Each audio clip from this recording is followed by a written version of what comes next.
are you sure you're Mexican? 100%. Like, are you sure? 100%. Yeah. Salez.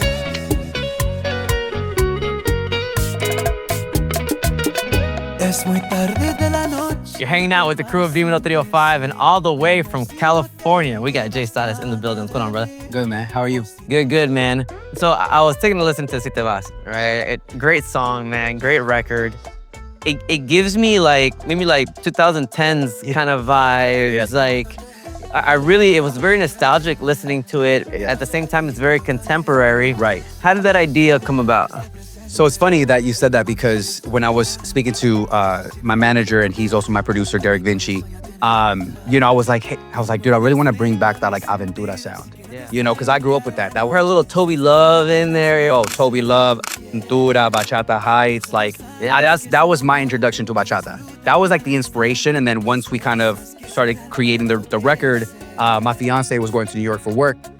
And her Engaged and creating bachata? I'm engaged and out, brother. You know what's funny is I met her dancing bachata. That's a trap, brother. That's a trap. So that's the thing. It's funny because I met her dancing bachata. Yeah. That's how I got her. But anyways, so she was leaving, and that's kind of how the song kind of got the inspiration from.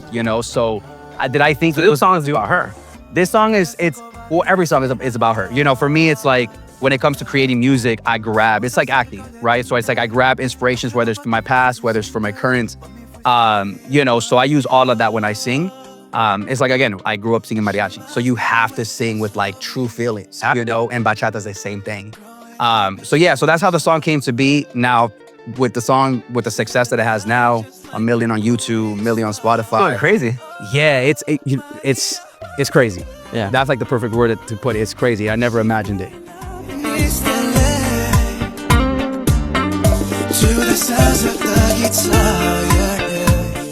How does a Mexican kid get wrapped up in the bachata world? Bachata, yeah. So when it came to music, I started with music when I was a kid, singing mariachi with my parents. My parents were both mariachi singers.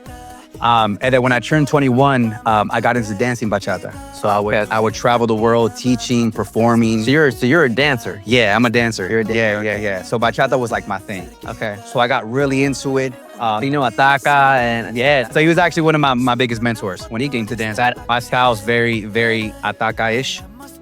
So yeah, man. So I started dancing, started traveling, and then I got to a point where I was like, I really want to do what I've always wanted to do, which was music. And the reason why I never really did music was I was too insecure to do music, And I think through dance, through just life in general, I got this like confidence where I was like, as long as I work hard, keep God by my side, keep good people by my side, I could accomplish anything.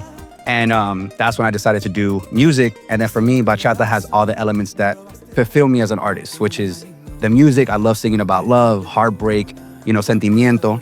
And then also I love dancing, so I want to incorporate that in this bachata. I was about to say, because I've listened to a lot of bachata and I don't really see a lot of guys dancing. Right.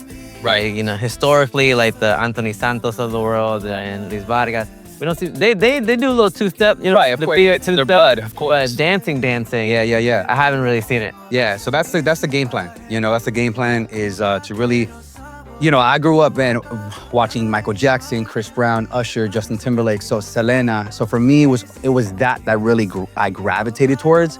So I want to be that for this generation. And like I said, with bachata, which is a danced genre,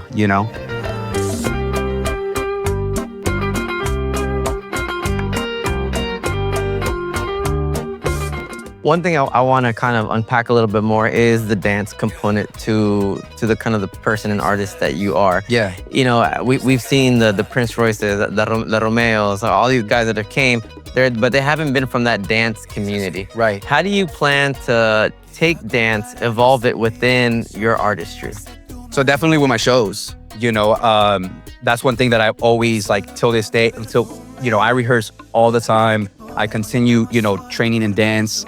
Especially in the styles that I enjoy, but really just bringing it out to the commercial world. I feel like the commercial world doesn't really know what bachata is, and even when you see it on, the main, Grammys and billboards and things like that on stage, I don't think there's been somebody really bring like the new evolution of bachata dance when it comes to the partnership and it comes to the partner work and the tricks and all the stuff that is out there right now in the dance scene. So I want to bring what's already current and bring it to the mainstream market, and I think that's going to take bachata to a whole nother level. Tequila sunrise tonight. Solo una foto en esta pa' quererte like. Bailamos pegadito, nadie va a ser nada. Is it tough right now? Like salsa is going through like this kind of weird kind of place. You had some people say it's dead. You had some people say no, it's alive and well. Like, where do you see bachata right now in 2025? So I believe that tropical music is next. In general, I think that especially because bachata is danced all over the world. Like it's especially when it comes to like the dance community that I come from, it's like everywhere. Poland, Australia, In Asia, people are feeling it everywhere. So I think that bachata, and again, I think that everything kind of swings like one side and swings the other way. So I think now we're coming into this new era where dance is gonna come back, where people want to go out and start You dancing. see Manuel Turizo, what he did.